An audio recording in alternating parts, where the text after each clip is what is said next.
antes de leer el texto, porque dice el verso 22, e hizo Moisés que partiese Israel del Mar Rojo, así dice el texto. Si solamente nosotros leemos este texto, nos va a dar el pensamiento que Israel estaba caminando bajo la dirección de Moisés, ¿sí? Pero como dije en delante, el libro de Números 33 va contando todas las trayectorias desde que Israel sale de Egipto hasta llegar a la tierra de Canaán, cerca de 41 o 42 movimientos de tiempos, jornadas, dice la Reina Valera, hasta llegar a la tierra de Canaán. Y entonces cuando nosotros leemos el principio de la porción que vamos a tomar hoy, puede surgir en nosotros el pensamiento que la idea o el pueblo marchaba bajo la dirección de Moisés. Pero nosotros sabemos que el pueblo se movió en esas 40 y tantas jornadas bajo la dirección del Señor. Era, dice la Escritura, la nube del Señor iba delante del campamento buscándoles lugar de reposo. Así dice la Escritura. La nube del Señor, la gloria del Señor, iba frente al campamento buscando lugares de reposo. Y en eso, si usted se da un tiempo y lo puede leer, Números 33, se va a dar cuenta que hay jornadas, que hay lugares donde están marcados por hechos trágicos, muy trágicos, muy conflictivos en la reacción de Israel en la salida de Egipto. Así que dice el texto, e hizo Moisés que partieran de Israel del Mar Rojo y salieron al desierto de Sur y anduvieron 3 días por el desierto sin encontrar agua. Recuerde que no es Moisés, es el Señor quien los guía en el desierto. Y si llegaron a un lugar donde no había agua, no es asunto de Moisés, sino que es asunto de Dios. ¿Ya?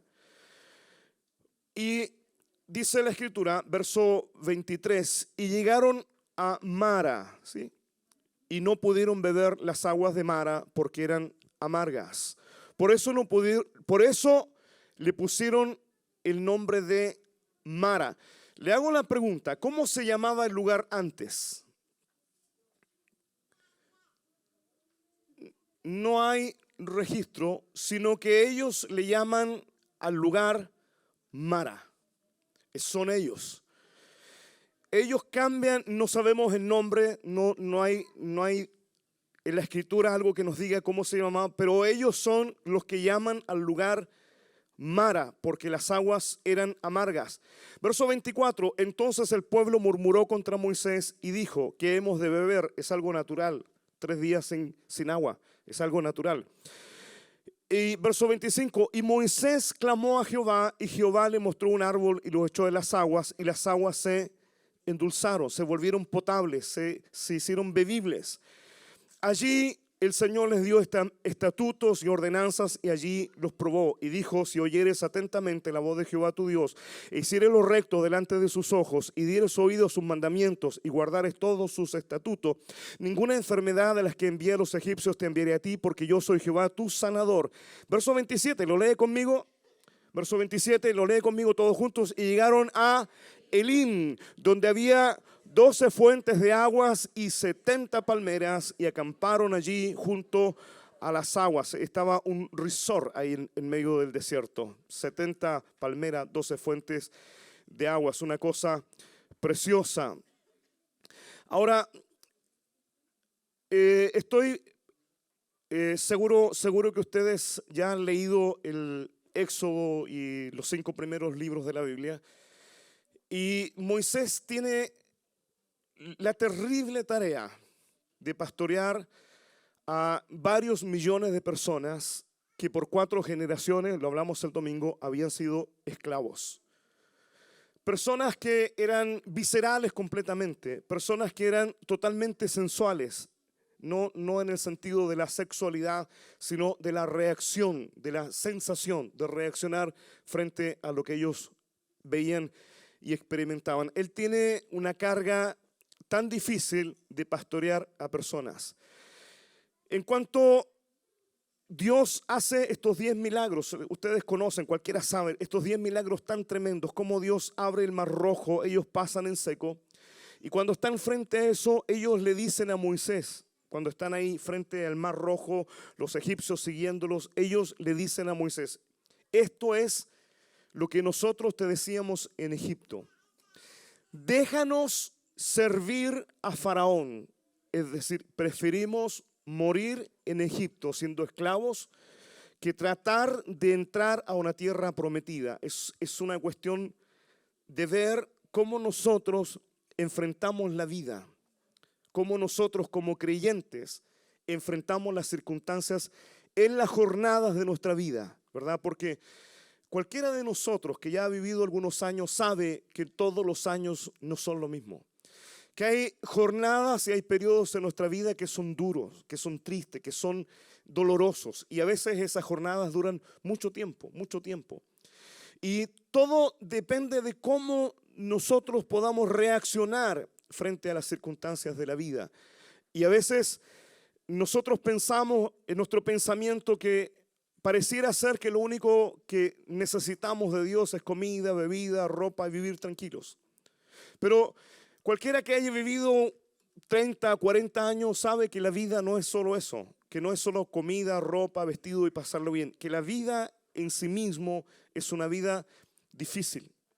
Y mientras más crece uno o más viejo se pone, sabe que la vida es más difícil y es que saber vivir la vida y es que tener algunas experiencias en nuestra vida. Por eso todo tiene que ver con la actitud que nosotros tomemos en la vida, en la actitud que nosotros enfrentemos los problemas en nuestra vida.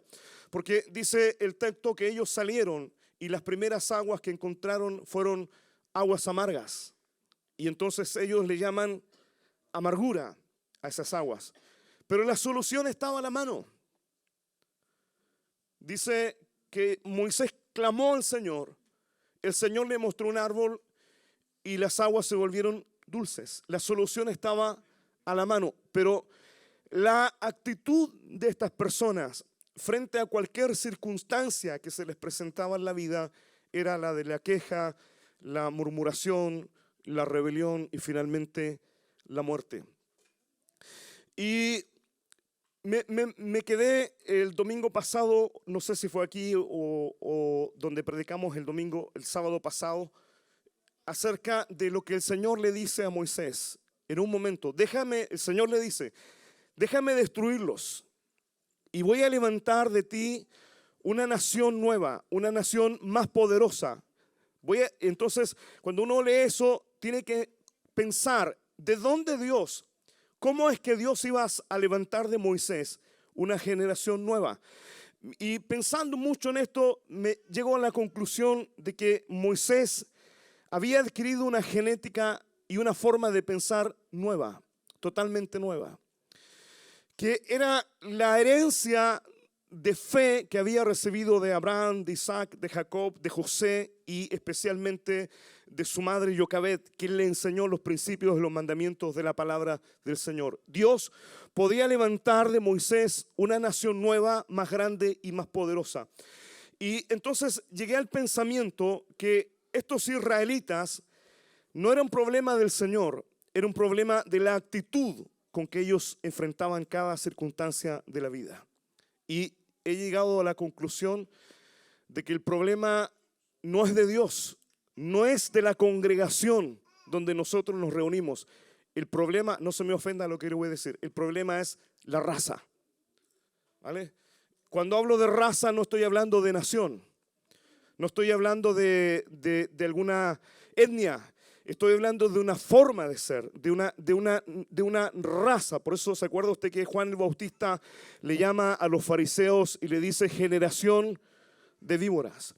Porque el texto dice la escritura, el texto de Números 11:14, dice que cuando salieron de Egipto, salió también con ellos una gran multitud de toda clase de gentes, ovejas y muchísimo ganado. Y esa gente que salió con Moisés y con el pueblo de Israel, dice Números 11:4, se mezcló. Y esa gente tuvo un vivo deseo. Y los hijos de Israel también volvieron a llorar y dijeron, ¿quién nos diera a comer carne? Esto es interesante porque no salió el linaje puro de la descendencia de Abraham, sino que también salió mucha gente extranjera. Y esta mucha gente extranjera que salió con Moisés y con el pueblo de Israel tuvo un vivo anhelo. Ahora, el texto que cité de Números 11:4 dice: la gente extranjera que se mezcló con ellos tuvo un vivo deseo. Ahora, la Reina Valera habla de una forma bien suave, pero si usted busca ese mismo texto, hay otras versiones que es bueno compararlas, que son totalmente descarnadas y traducen esa palabra, esa expresión gente extranjera, y le llaman de una forma bien fuerte, porque le llaman populacho, le llaman vulgo, y me acordé del Chavo del Ocho porque le llama chusma. Algunos de ustedes ni saben lo que es el Chavo del Ocho, pero nosotros los viejos sí.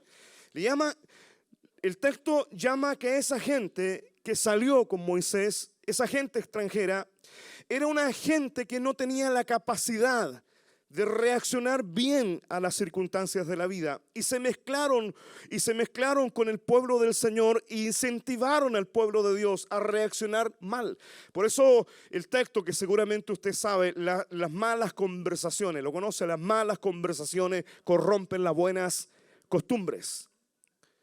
Las malas conversaciones corrompen las buenas costumbres. Usted tiene que aprender en algún momento de la vida a testear, a escanear el tipo de relación y de personas con quienes usted convive, con quienes come. Si son personas con tendencia a quejarse frente a las circunstancias de la vida, le aseguro que no va a aprender nada bueno de esa relación. Así que, hermanos, sin discriminar, sin separar, pero nosotros necesitamos en algún momento de nuestra vida, sin dejar de amar, sin dejar de cuidar, pero necesitamos saber cuándo una conversación es sana, productiva, y cuándo una conversación en que usted tiene que ser entendido, pararse de la mesa, porque esa conversación no le va a producir nada bueno. Porque cuando ellos llegaron a ese lugar, esa gente que estaba mezclada con el pueblo de Israel reaccionó al lugar que el Señor los había llevado. Por eso puse el énfasis. No fue Moisés quien les llevó a las aguas, fue Dios quien los llevó a las aguas, que no se llamaban Mara, y dice el texto que los llevó para probarlos allí. ¿Cómo reaccionarían ellos frente a las aguas? Y la reacción de ellos fue una reacción de acuerdo a la forma de ser de esas personas que no sabían, hermanos, no estaban educados en asumir los problemas de la vida, porque ellos nunca habían tenido libertad para asumir los problemas de la vida. Ellos por 400 años habían aprendido solo bajo la presión, bajo el azote del egipcio, bajo el apremio de los capataces. Ellos no tenían libertad para escoger, tenían que hacer ladrillo, pero ahora ellos tienen oportunidad de tomar decisiones por primera vez en su vida y decidir cómo van a reaccionar frente a las circunstancias de la vida. Y reaccionan de acuerdo a la naturaleza que ellos tenían, a la naturaleza de una estirpe que no tenía condiciones ni genética espiritual como la de Moisés, Abraham e Isaac. Entonces nosotros necesitamos, frente a las circunstancias de la vida, aprender y tomar determinaciones cómo reaccionar. Fíjese un resumen simple y sencillo de la Escritura basado en el libro de Hebreos, porque el libro de Hebreos dice que esa generación anduvo vagando toda la vida en el desierto. Y el texto dice en Hechos de los Apóstoles, cuando Esteban da el discurso, dice que aquellos hombres en sus mentes se volvieron a Egipto. Fue una generación que se perdió completamente. Pero no se perdió porque no hubiera dirección de Dios. No se perdió porque no tuviera liderazgo. Se perdió porque ellos no supieron enfrentar todas las circunstancias de la vida. Se perdió por malas decisiones. Se perdió porque aunque iban camino a Canaán, aunque iban camino a la tierra de la bendición, en la mente de ellos se habían vuelto a Egipto. Porque cada vez que tenían problemas, ellos reaccionaban de la misma forma. Nosotros necesitamos ejercer el dominio de dejar de reaccionar frente de la misma forma, con palabras. Hermanos míos, yo no sé si usted yo me he descubierto, yo les cuento mis pecados, que a veces uno anda atravesado, hermano. No sé si algunos o ustedes son tan santos pero uno a veces anda atravesado y a veces uno anda con ganas de alegar. No sé si les ha pasado alguna vez. Algunos santos varones acá han descubierto a su esposa un día que anda con ganas de atravesado. O ustedes, santas mujeres, no han visto a su marido que anda atravesado, ¿no? Que anda así. ¿Por qué cree que mi esposa me dice a mí indio? ¿Por qué cree? No es porque, no sé, pues sepa escuchar. No, es una mujer sabia. Oiga, y a veces uno anda con ganas de alegar. Y lo peor es que uno a veces anda con ganas de hablar mal. Y cualquier circunstancia que se le cruce será la ocasión para hablar mal. Entonces estos israelitas estaban con la mente allá en Egipto. Nunca dejaron de pensar en Egipto, porque cada vez que tenían un problema o una circunstancia, decían: en Egipto nos acordábamos cómo en Egipto teníamos pan, teníamos carne, teníamos pescado, pero en Egipto eran esclavos. Y Hebreos dice que en el corazón ellos se volvieron de nuevo a Egipto. En el pensamiento vagaron y en el corazón se volvieron a Egipto, porque cada vez que se les presentaba un problema, ellos reaccionaban de la misma forma, de la misma manera. ¿Qué es lo que tengo que hacer yo? ¿Qué es lo que tiene que hacer usted frente a los problemas de la vida? Tomar una actitud diferente. Tan simple, tan sencillo como esto, tomar una actitud diferente. Porque ellos llegan a las aguas que no se llamaban Mara, sino que ellos le llaman Mara. Es decir, esto es lo que pienso. Ellos traspasaron el pensamiento que tenían en su corazón y llamaron a ese lugar Mara. La cautividad del corazón que ellos tenían del pensamiento de Egipto y el pensamiento cautivo en la mente hicieron que esas aguas ellos le llamaron Mara. Y hay cosas en nuestra vida, hermanos, que no tienen que marcar algo tan terrible en nuestra vida si nosotros tuviésemos otra palabra, una actitud de fe, una actitud de la disposición a que eso pueda cambiar en nuestra vida. A veces tiene que ver simplemente con la actitud, pero a veces nosotros estamos tan atravesados nosotros mismos. Tal vez pienso a esta edad que tengo yo, que la gran lucha en la vida mía soy yo mismo. Es mi propia persona. No es la gente que está alrededor de mí, no es la congregación, es mi propia vida. Es mi propia actitud frente a las circunstancias de la vida. Son las propias falencias de mi carácter no construido completamente, no perfeccionado, que frente a cualquier circunstancia tengo la tendencia a llamar a esta circunstancia Mara, llamar amargura. Y entonces a veces tengo la tendencia a culpar a las otras personas porque no soy capaz de mirarme a mí mismo y ver que el problema no son las otras personas, sino que el problema soy yo mismo, que yo soy quien está llamando a la circunstancia amargura, y entonces culpo a las otras personas. Porque la reacción de ellos, dice la Escritura, fue inmediatamente murmurar contra Moisés. ¿Sí? Entonces, tenemos la tendencia, la tenemos, todos nosotros, la tenemos de frente a las aguas que no se llaman Mara, pero que nosotros tenemos una expectativa diferente, llamarles Mara. Llegaron a las aguas, no pudieron beberlas porque eran amargas y murmuraron contra Moisés y dijeron que hemos de beber. Ahora, usted y yo ya sabe que tomar agua en el desierto es un asunto vital. Una persona no puede vivir más de ¿cuántas horas sin beber agua? ¿Un par de días? 2, 3 días. Después de 3 días la persona muere deshidratada. Un hombre puede vivir más de 40, 50 años sin comer nada, pero no puede vivir más de 3 días sin beber agua.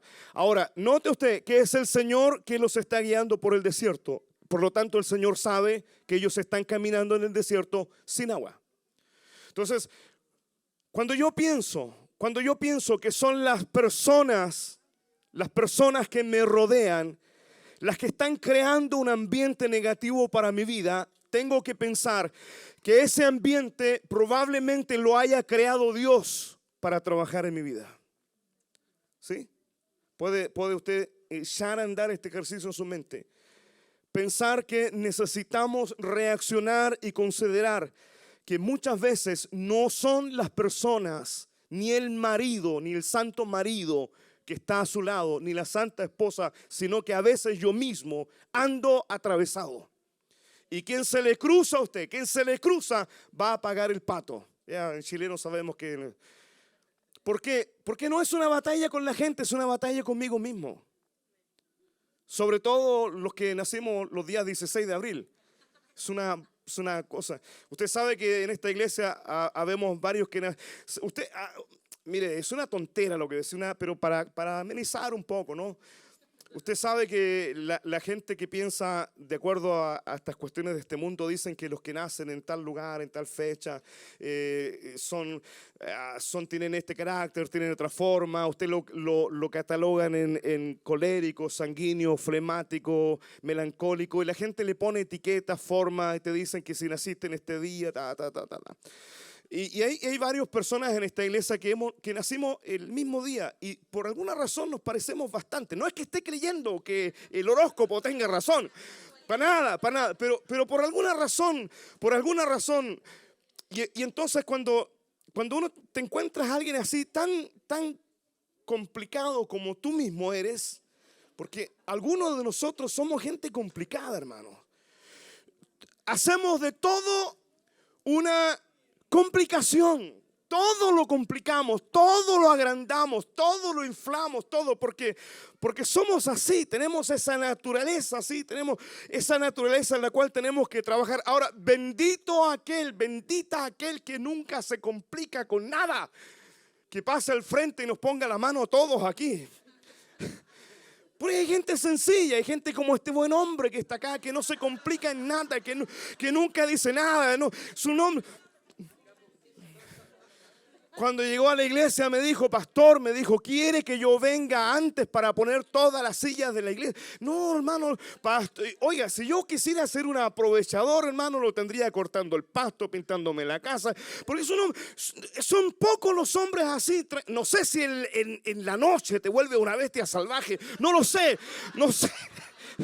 No sé si cambia, si te modifica, si te sale la luna, las estrellas. Pero hay personas que no son, le llamamos en chileno, un pancito de Dios. Reaccionan siempre bien, siempre está. ¿Cómo está? Bien. ¿Cómo? Bien, todo bien, siempre bien. Le pregunta a su esposa. Ay, nomás, pues, pastor. ¿Cómo es que ven todo bien? Israel es una generación que por ser cautivo, note usted, mire. Ellos, note usted el espacio espiritual. Ellos están camino a la tierra de Canaán. Pero en la mente y en el corazón hay otro territorio. Sí, hay otro territorio. Por lo tanto, donde usted está, lo determina el pensamiento y la actitud del corazón. Sin culpar a nadie, escúcheme bien, sin culpar a nadie de la circunstancia que estamos viviendo, seremos totalmente bienaventurados y podremos atravesar rápidamente las circunstancias. Porque nosotros, sobre todo la gente, hay gente aquí que piensa mucho, ¿verdad? ¿Sí? ¿A alguno de ustedes le cuesta dormir en la noche? A mí me cuesta un montón. ¿Por qué? Porque pienso. Y no es que usted no piense, pero yo pienso más. Sobrepienso. ¿Qué significa eso? Que a lo que pienso lo vuelvo a pensar. Y lo vuelvo a... Acabo de aprender una cuestión. Sobrepienso. Le doy mi vuelta. Porque obviamente nuestro mundo es un mundo, no quiero exagerar, pero mucho más complicado que el que usted vive. Porque aparte de ser un hombre casado, que ya es una complicación en la vida, no, oiga, no se ría. Le voy a decir una cosa, Pablo dijo, es mejor quedarse soltero. Porque el que se casa, dice Pablo, El que se casa va a tener, dice, mortificación de la carne. Y Pablo dice, yo quisiera liberarles de eso, pero como uno es enamoradito, no, nada que Pablo dijo porque era soltero, estaba viejo, no había ninguna linda, por eso se casó, ¿no?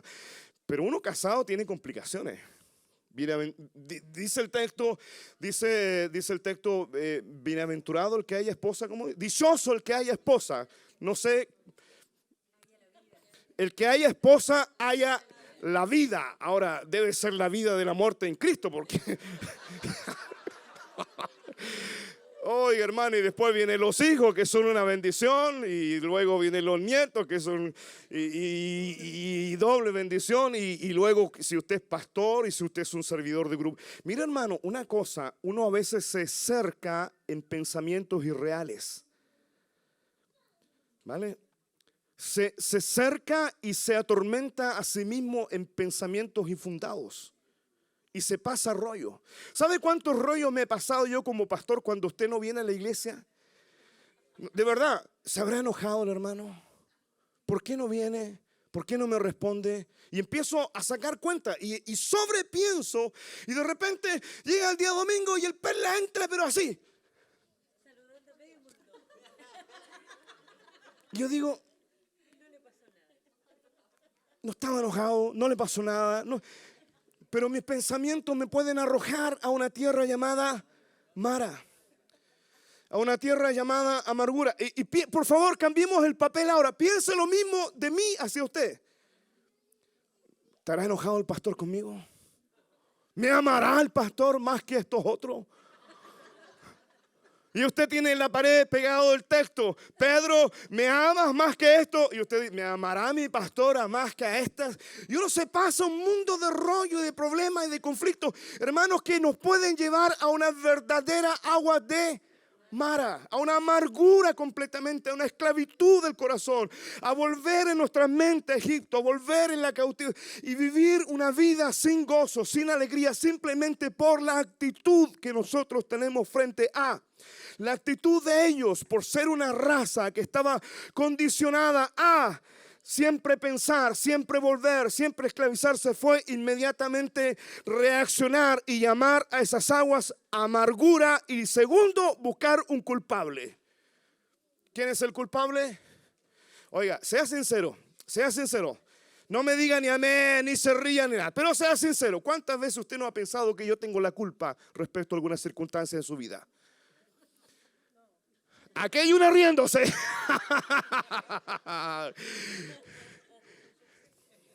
Sea sincero. No, pero es que el pastor predicó eso y no pasa nada, y yo sirvo y no pasa nada, y yo tantos años caminando en el evangelio y el culpable es el pastor, es la pastora, es su servidor de grupo de crecimiento. Pero, hermanos míos, es Dios quien va moviendo nuestras jornadas. Es Dios quien va trabajando nuestra vida. Es Dios quien después de 3 días introduce a su pueblo a un lugar, a unas aguas que no se podían beber. Es Dios. Hágame el favor de pensar que no son las personas que están a su lado, sino que es Dios quien está trabajando en su vida para sacar Egipto, para sacar el desierto, para hacerte un hombre, una mujer de fe, para hacerte un hombre confiable, una mujer confiable en que Dios y la iglesia puedan confiar en ti, en tu carácter y en tu actitud, y no sea una persona impredecible frente a toda circunstancia, porque es lo peor. Que no podamos nosotros cómo reaccionar. ¿A qué le pasa? ¿Anda enojado? ¿Está amurrado? No, porque a veces lo demostramos. O sea, hay veces que andamos enojados, melancólicos, no triste, tristón, y andamos solos. ¿Cómo está, hermano? Bien, gracias a Dios. Pero hay veces, hermanos, que nosotros con humildad mostramos que realmente estamos enojados. que realmente algo nos está molestando y lo mostramos y no tenemos ningún problema. Hay un tiempo para ser niño espiritual y hay un tiempo para ser hombre y ser mujer. Y entonces cuando yo era niño, hablaba como niño, pensaba como niño, juzgaba como niño. Pero cuando ya crecí, tengo que entender que tengo que ejercer control, dominio propio sobre las circunstancias que tienen que ver con otras personas y pensar que Dios está trabajando en mi vida. Si no, voy a vagar toda mi vida en el desierto. Voy a volverme mi mente y mi corazón a Egipto. Tengo que aprender a dejar de culpar a alguien. ¿Vale? Tengo que, a mí, yo igual tengo pastor y créame que a veces también me paso mi rollo. Digo, mi pastor no me llama, lo llamé y no me llama, no me responde. ¿Qué le pasará? No. Y cuando me llama, ni siquiera me dice, tengo una llamada perdida tuya. Nada. Me habla, me conversa. Y que más encima le da por hablar a las 2 de la mañana y enviar WhatsApp después de los 80. Me imagino que nadie duerme a esa hora. Pero yo como tengo esa edad, últimamente he dejado los WhatsApp desconectados simplemente para no recibir mensajes tan tarde, ¿no? Porque yo también tengo un pastor. Y también he llegado al pensamiento y a la conclusión de que el mismo pensamiento que yo tengo respecto a mi relación con él, también la tiene usted respecto a nuestra relación pastoral. También. Porque la tendencia nuestra es no dimensionar la medida y la altura de aquellos que nos pastorean, que piensan de nosotros mismos, ¿verdad?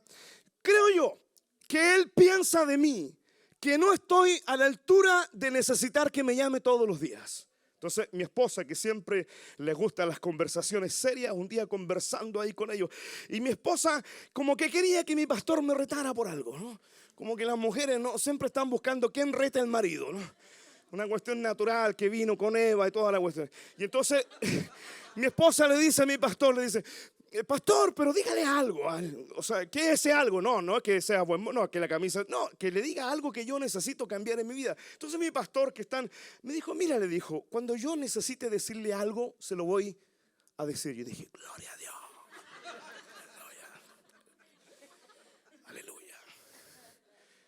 Entiendo que cuando uno está a cierta altura, tiene que tener una relación madura con quien está sobre uno. Y no vivir una vida de sentimientos que no tienen ningún fundamento, hermanos. ¿Verdad que a mí me duele y de verdad, así corazón abierto, rajado de par en par, cada peto lo ha sacado así todo. Que a veces me paso días, mañanas pensando que algunas personas están enojadas conmigo. Y es una tontera, porque cuando los veo me abrazan, me besan, se alegran. Y digo, son pensamientos infundados. Soy yo quien estoy mirando estas aguas como aguas amargas. Y soy yo quien tengo que dejar de mirar las aguas como amargas y dejar de mirar a alguien como que es responsable de que esas aguas en mi vida son amargas. Escúchenme, si usted y yo hemos tenido que beber más de alguna vez de las aguas de amargura, nadie es más responsable que Dios. Dios es el que los llevó por el desierto.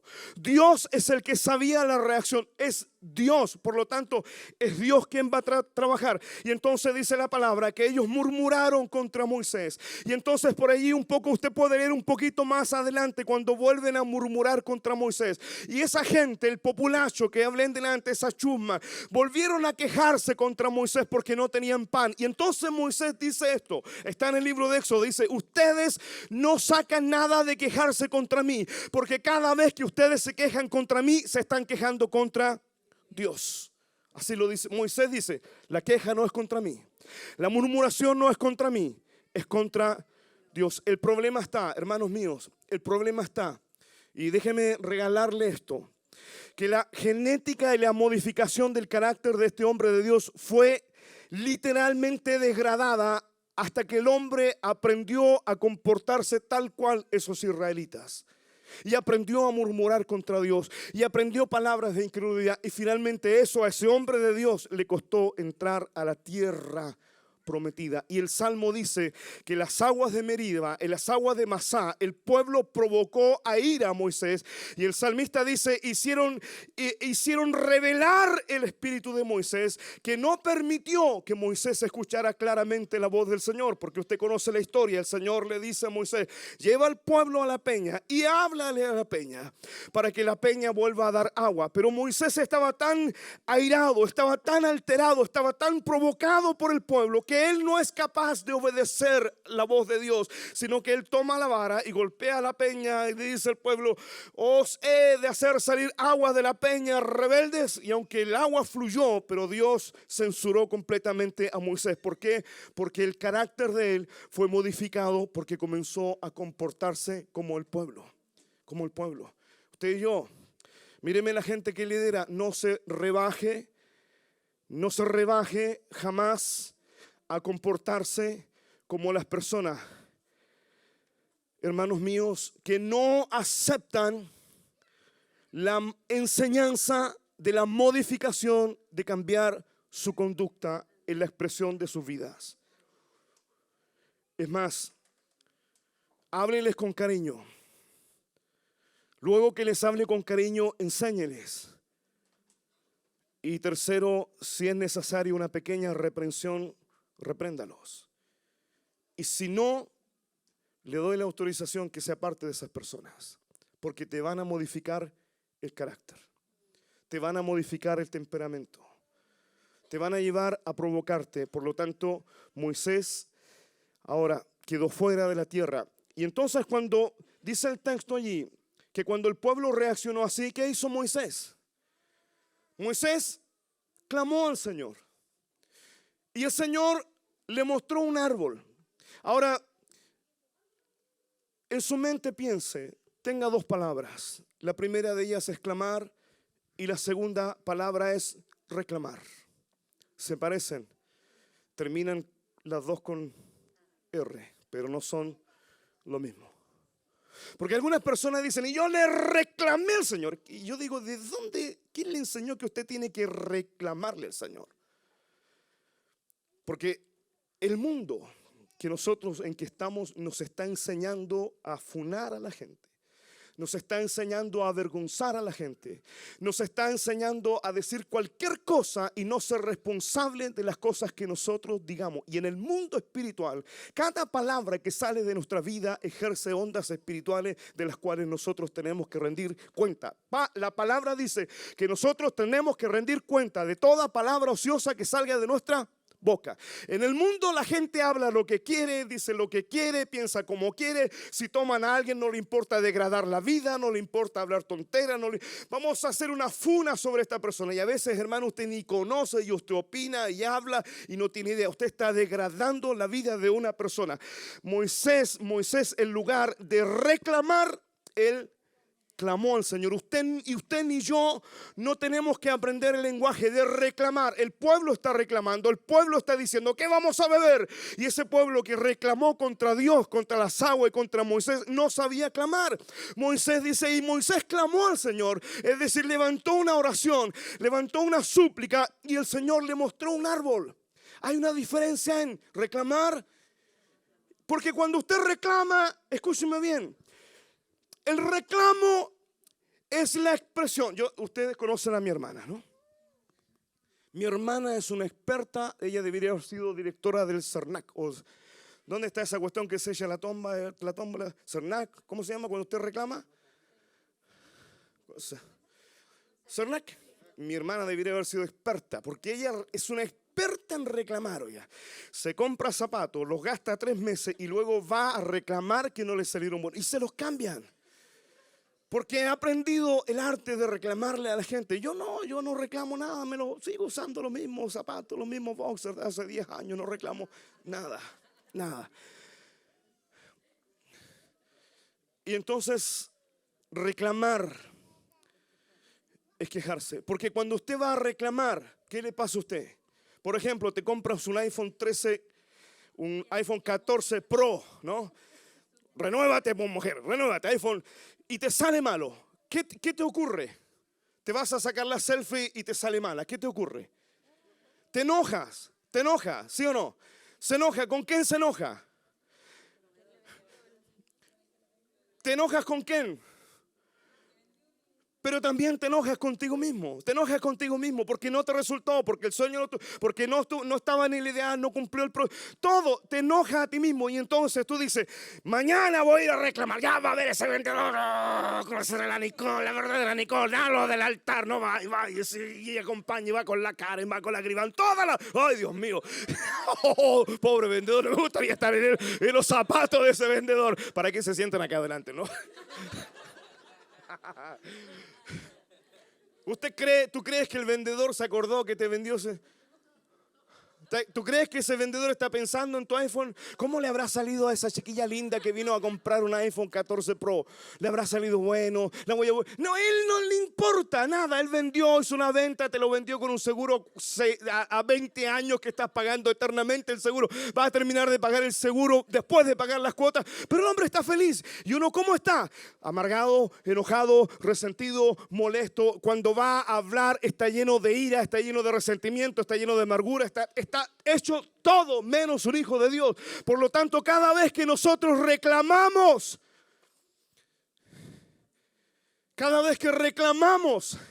estamos hecho cualquier cosa menos un hijo de Dios. Porque ellos reclaman por el agua y llaman al agua amargura y reclaman contra Moisés. ¿Por qué? Porque el reclamo nunca es de Dios. Nosotros tenemos que clamar al Señor. Porque el clamor al Señor es una actitud de súplica. Porque el clamor al Señor es una actitud de oración, de quebrantamiento y de búsqueda.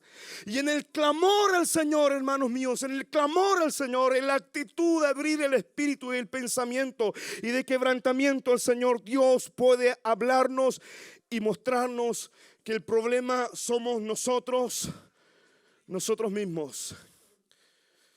Ay, Señor Jesús. No les digo yo.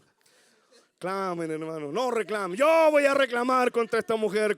No te perdonaré jamás, ni en esta vida, ni en la vida que viene. En el momento mejor, amor, del mensaje. No hay perdón, no hay misericordia, no hay juicio. La pastora Jessica, ¿cómo no sabe que tenemos culto a esta hora esa mujer? Perdona, Alicia, te va a decir, perdóname, amiga, perdóname.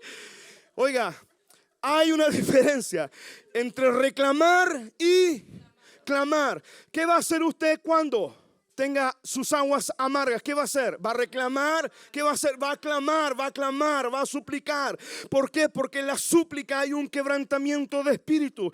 En la súplica hay un quebrantamiento para entender cuál es la voluntad del Señor. Porque Moisés, mientras clamaba, Dios le mostró que había un árbol. Así de simple, había un árbol. Los otros vieron el árbol, pero estaban en la actitud de reclamo, en la actitud de murmuración. No pudieron ver el árbol. Moisés, cuando clama al Señor, Dios le muestra un árbol y entonces el hombre toma el árbol, los echa a las aguas y las aguas se vuelven dulces. Porque cuando nosotros reclamamos no vemos nada, solo vemos desierto, solo vemos Egipto, solo vemos gente que nos está, todo, pero cuando clamamos, cuando suplicamos, cuando nos quebrantamos, Dios nos mostrará la solución. Cuando usted reclama, no reclame, no tiene nada que reclamarle contra Dios. Dios no es una oficina, Dios no es CERNAC. Dios es el Dios que te sacó de la tierra de Egipto y está gobernando cada una de tus jornadas hasta introducirte en la tierra que fluye leche y miel. Y en esta jornada habrán más de algunas aguas que se volverán amargas. Y en esta jornada habrá más de un día que te falte pan. Y en esta jornada habrá más de un día que te falte carne, y en esta jornada habrá más de alguna batalla, y en este día habrá más de un conflicto, pero frente a cada conflicto usted y yo vamos a clamar. Dice el texto, termino aquí, que caminaron un poco más y llegaron ¿a dónde? Y llegaron a Elim, y en Elim habían 12 fuentes de aguas y ¿cuántas palmeras? 70. ¿Cómo se ve usted, hermana Jackie, ahí, no? Con echándole viento ahí, disfrutando. La Karen haciendo cuje, la Belén, pato. Oiga, un poquito más allá, Rodri, estaba Elim. Estaba Elim, 70 palmeras, un oasis, ¿dónde? En el desierto. Escúchame bien, ellos no salieron del desierto, estaban en el desierto. Era una de las jornadas en el desierto. No salieron del desierto, pero cuando salieron de Mara, un poco más allá estaban Elim, donde había 12 fuentes, es decir, el 12 número de gobierno, número de plenitud. Entraron a una plenitud de aguas de Dios, y a 70 palmeras, que también es número de gobierno poderoso. Llegaron a las aguas de Elim, 70 palmeras, 12 pozos, y hermanos, allí me imagino que tuvieron fiesta, celebración delante del Señor. Se acabó el tiempo, vale. Por lo tanto, póngase de pie y vamos a orar al Señor. Y allí en Robot se le apareció el Señor. Miren, qué interesante. Es que cuando tenemos la mente metida en Mara, lo que menos oiremos es la palabra del Señor. Y surgen todas las palabras, hermanos. Míreme bien lo que le voy a decir. Se lo voy a decir con todo el temor del Señor. Cuando usted está en Mara, las voces van a venir de uno y otro lado. Te va a hablar la serpiente. Te va a hablar aquel hermano que nunca logró superar en su vida las aguas de Mara. Yo no sé por qué aparecen. Te aparecen para hablarte. Pero usted, como hombre y mujer de Dios maduro, grande, estable, firme, tiene que aprender que si ese pozo hubo contienda, disensión, si en ese otro también, pero hay un tercer pozo que se vuelve Robot. Y que esta mañana usted y yo necesitamos salir de las aguas de Mara y transitar espiritualmente a las aguas que están en Elim, donde son aguas profundas. Padre, oramos en el nombre de Jesús. Oramos en el nombre de Jesús. Señor mío, porque tú viniste para ordenar que a los afligidos de Sión se les dé gloria en lugar de ceniza. Señor, que nuestra estación espiritual en la que nosotros estamos, si no es una estación donde estás provocando cambios, transformación y crecimiento y madurez, Señor, nos saques esta mañana rápidamente de estas aguas llamadas Mara. Si esto no está provocando ni crecimiento, ni madurez, ni aceleramiento, ni carácter de Cristo, Señor mío, cámbianos pronto e introdúcenos a las aguas del Elim. Introdúcenos, Señor. Padre, esta mañana clamamos, Señor. Esta mañana levantamos oración, levantamos súplica delante de ti, Señor, por cada uno de nosotros, por aquellos, Señor, que están ahora en las aguas de Mara y están por años, están por meses y se están perdiendo en aquellas aguas, Señor, de amargura, y están metidos, Señor, en un submundo espiritual sin posibilidad, y están en el lodo cenagoso, y están en el pozo cenagoso que cada vez que mueven los pies se hunden más y más y más. Pero Padre, esta mañana clamamos a ti. Ayúdeme a clamar, iglesia, ayúdeme a clamar por aquellos hermanos que usted sabe.